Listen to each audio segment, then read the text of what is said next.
Hello everyone, welcome back to another video where today we are going to be going over all the preview material currently available for the GIGGLE. This includes some brand new images that will be released as well as video clips, and I have a few little theories as to how these things could tie to the episodes, and I want to go over something that I missed in a previous video. All that and more coming up, but subscribe if you're new, that would be greatly appreciated. We're trying to get as many subscribers as possible before the end of the year, and if you enjoy regular Doctor Who content, here really is the place to be. But with that said, let's get right into it. So the first thing I saw was this video, which was from the BBC iPlayer TikTok, and it's a brief clip of the GIGGLE, and it says, "Are you buying anything from the creepy toy maker? Yes or hell no?" Let's watch the clip. The ball is the first game ever being invented.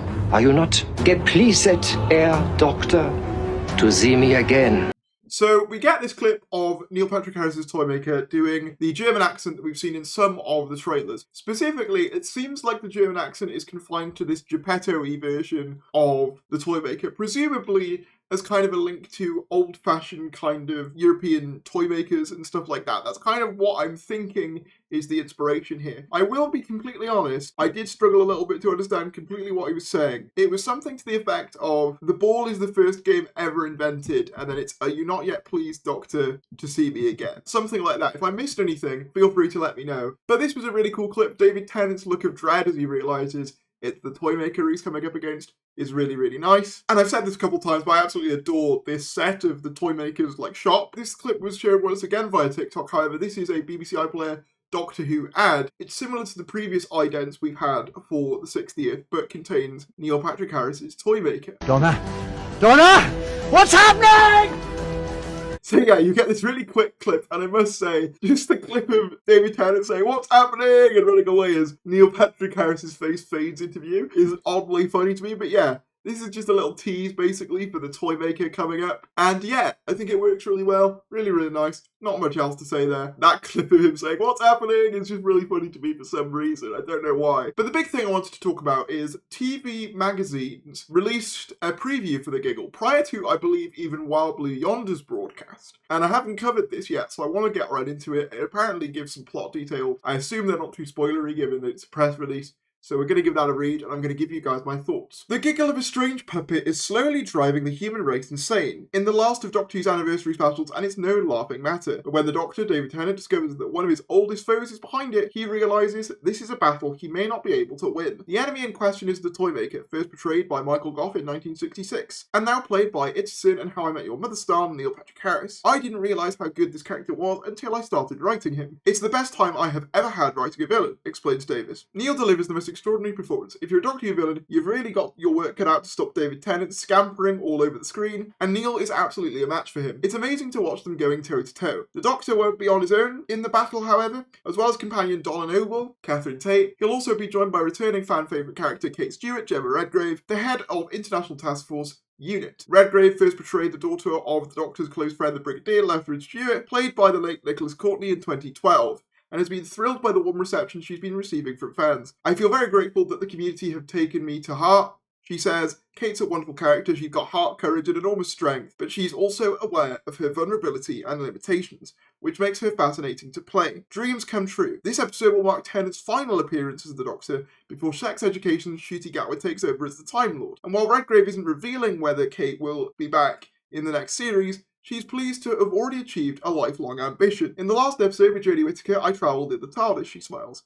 "If you're in the studio, you always gravitate towards that set at some point just to see the TARDIS, but I've not actually worked on it. So that was a childhood dream come true." So from what I can tell, the write-up's mostly the same. However, we do get a quote from Gemma Redgrave talking about how she got an email from Russell with the script saying that only 7 other people had it. Says Gemma, who has played Kate since 2012. "That's such an honour and a huge privilege. I had no idea it was coming." The episode is the swan song for David's 14th Doctor before Sex Education star Ncuti Gatwa takes over the role, and Gemma was delighted that she got to work with David again during his brief return to the TARDIS. He and Catherine Tate, who plays Donna, are brilliant actors, so it was wonderful to work with them, says Gemma. "I've had some great Doctor Who adventures. It's been a thrill." So yeah, nice little write-ups for both. And of course, thanks to the Chads over at the Black Archive Gallery, we've had some brand new pictures released of the 60th, which some of you may have seen in parts of that magazine. I'm going to be going over them because I have some interesting thoughts. The first one is the Doctor and Donna in what appears to be a sort of weird wooden corridor.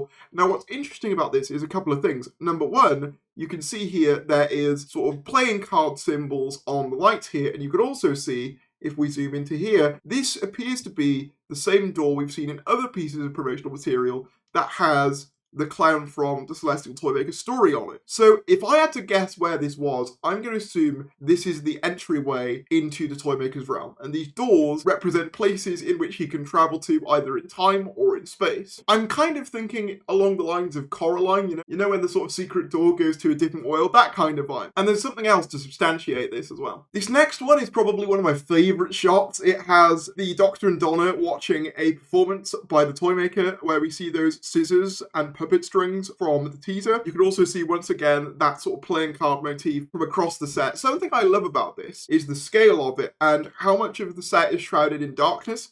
It makes it feel like weirdly infinite and huge, and I love that. This next one I absolutely love. It's the Doctor and the Toymaker sat down playing a card game very similar to what was done in the Celestial Toymaker story with the Trilogic game, which I think is really nice. I love the costumes in this scene in particular. I love how the Toymaker's costume is pretty much a perfect contrast to the 14th Doctor's costume. It's tartan, but it's red, and it's kind of got a weird small tie instead of Tennant's longer tie. I really, really like it. Whoever designs the costumes deserves a raise, honestly, because I've been loving the costumes in this new era. And you can kind of see almost that like cardboard-looking set behind them, which I think is by design. I think it's meant to look like an old sort of Punch and Judy type ship. So this one's very interesting. We see the Toymaker infiltrating UNIT, and he is sat next to Ruth Manley's character, who is now the lead scientific advisor over at UNIT. What's interesting about this, though, because I mentioned it before, see here in the background, we see a door in UNIT. So I would assume that those doors lead to different places, and one of those is directly into UNIT HQ, which is why the Toymaker can enter with none of the UNIT people even being aware, and I'd assume as well he can manipulate them in some sort of way as well. Then we get a shot of Ruth Manley's character, which looks fantastic. It seems like she's transferred into a normal chair, and this is her wheelchair next to her, which is very, very cool. This one shows the Toymaker dancing on the desks, and you can also see the back of a very familiar head, which looks very similar to one Bonnie Langford. And also looking at the UNIT staff here, you can kind of see they look a little bit dead behind the eyes, so I think they might be under a trance, which is why the Toymaker can do all of this without anyone really batting an eyelid, other than perhaps the Doctor and Mel, who are being forced to watch. I really love the sort of soldier uniform. It's very kind of nutcracker, very almost Greatest Showman ringmaster as well. Really, really like this costume for the Toymaker. This image is interesting. It depicts the Toymaker's shop with this character, who I believe is the mysterious guest character that RTD was hinting at in one of the original trailers way, way back. I'm still not sure what this guy's role is, but I'll be very interested to find out what it is. And then we get to see the Toymaker with the puppet, which we do know to be Stooky Bill, who was the first puppet shown on live TV by John Logie Baird, who we'll actually be seeing very soon. I did joke on Twitter that this is actually what happened to the 11th Doctor in another Toymaker story, but I'm of course just joking. I don't actually think that's what this is. And then we get the shot that was from, I believe it was the May trailer, the Eurovision trailer, of the UNIT HQ being dominated by images of Stooky Bill on the TV screens, and the Doctor there looking absolutely fantastic and very much trying to figure things out. And yeah, you can also see Shirley's wheelchair in the background there as well. Very, very nice stuff. I love how big the UNIT offices are. It's fantastic. We get a shot of this new UNIT character, who I don't know who this is completely, but he gets multiple images, so I'm going to assume he's important to the plot.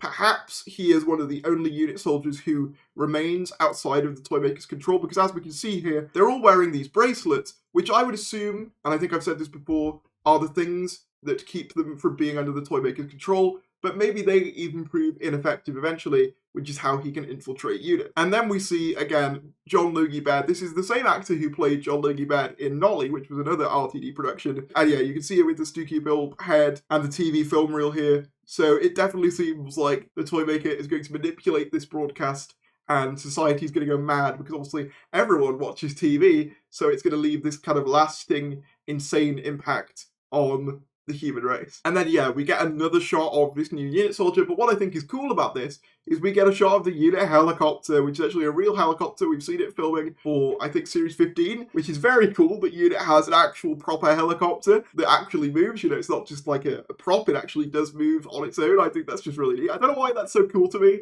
but I think it's just cool to think that Doctor Who has a helicopter. I think Russell T Davies should show up to press events in it, personally. And then we have this image, which, yeah, all but confirms. I mean, that's definitely Bonnie Langford in the background. Same costume she was wearing in her reveal. And we have David Tennant here, kind of confused as to what's happened. Like, we see the petals here that the Toymaker leaves. But if you look here, you can also see he seems to have some sort of bandage on his finger. So, not sure what that's about. Maybe the TARDIS spurts at some fire or something, and he has to put a bandage on. I'm not sure. Maybe it's like a slight injury that leads to the regeneration. I mean, that's probably a stretch. I mean, imagine if a paper cut killed the Doctor. I doubt that would be the case.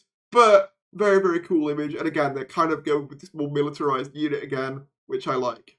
And then finally, to wrap this up, we have a shot of Kay Stewart, who is holding a gun, looking very concerned again, rose petals everywhere. I don't know why this image kind of gives me Mum Said It's My Turn on the Xbox vibes. I don't know whether anyone else gets that, but I do. Finally, I just wanted to clarify something, because I know some of you corrected me in the comments of a previous video. Bernard Cribbins' final performance was, in fact, in Wild Blue Yonder. He will not be seen in the Giggle, according to Russell T Davies on Instagram. He wrote, "Farewell, old soldier. That's good night and goodbye to our beloved Bernard. Wilf is mentioned in dispatches next week. All safe and sound, don't worry. But that's the only scene Bernard was able to film. We had a wonderful time. We'd never lost touch in all these years. So I phoned him up and asked him to come back. He sniffed and said, 'Let me see the script.' We had a wonderful read-through with 120 people, at which he was adored by one and all. A lovely dinner in Cardiff, where he regaled us with tales galore, twinkling as ever. Then the shoot in Camden. You can see it Unleashed. Read in next week's TWM how much he enjoyed that. And then we had a little more written, but it wasn't to be. At 93 years old, the old soldier had given us his best." What a lovely, lovely send-off from RTD. Yeah, I am sad that there is no more Bernard Cribbins' Wilf in the Giggle. I keep imagining how fun it would have been to see him with Bonnie Langford's Mel Bush. I think that would have been really funny. But obviously, there's nothing anyone can do about it. I'm just glad we got what we got, and I think it was such a lovely way to pay tribute to the man. Rest in peace, Bernard Cribbins. You'll be loved by us forever. And in the comments below, leave me your favourite Doctor Who moments with Bernard Cribbins as well. That'd be really cool. Or even if it's the Peter Cushing movies, go for that. But that about wraps up this news roundup. If you did enjoy the video, be sure to give it a like, comment down below your thoughts, subscribe if you're new, and I'll see you later.